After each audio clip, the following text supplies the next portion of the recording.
ഇന്ന് ഗൾഫിൽ നിന്ന് എൻ്റെ ഒരു ഫ്രണ്ട് വന്നു. അവനൊരു സാധനം തന്നു. അപ്പൊ ഞാൻ സാറിനെ ആലോചിച്ചു. നന്നായി. ഞാൻ ആകെ ഒരു സുഖമില്ലാണ്ടിരിക്കായിരുന്നു. ഞാൻ പോയി ഗ്ലാസ് വെള്ളം എടുത്തിട്ടുണ്ട്. എന്തിനാ ഗ്ലാസ് വെള്ളം? ഉദാഹരണം വന്നിട്ടുണ്ട്. നീ ഊണ് കഴിച്ച് കിടന്നു. പലരുടെ കഷ്ടമാണ് കേട്ടോ ഇത്. ഞാൻ സമ്മതിക്കില്ല. സിമി, പറയണ കേട്ടാ മതി. എന്നെ ഭരിക്കാൻ വരണ്ട. എനിക്കത് ഇഷ്ടമല്ല. പലരുടെ ഞാൻ കാല് പിടിച്ച് നീ പറയുകയാണ്. ഒന്നും പറയണ്ട. അത് ശരി, അതും കാര്യേ.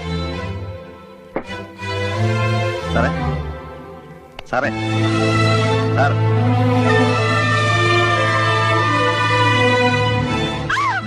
ചേച്ചി, ഞാൻ വെള്ളം കടക്കണോ പുറത്ത്? ചേച്ചി തെറ്റിദ്ധരിക്കരുത് ചേച്ചി. സാറിനോട് പറയണേ. അല്ല, ഞാൻ പോയിക്കോളാം. കടന്നു പോകാനാ പറഞ്ഞത്.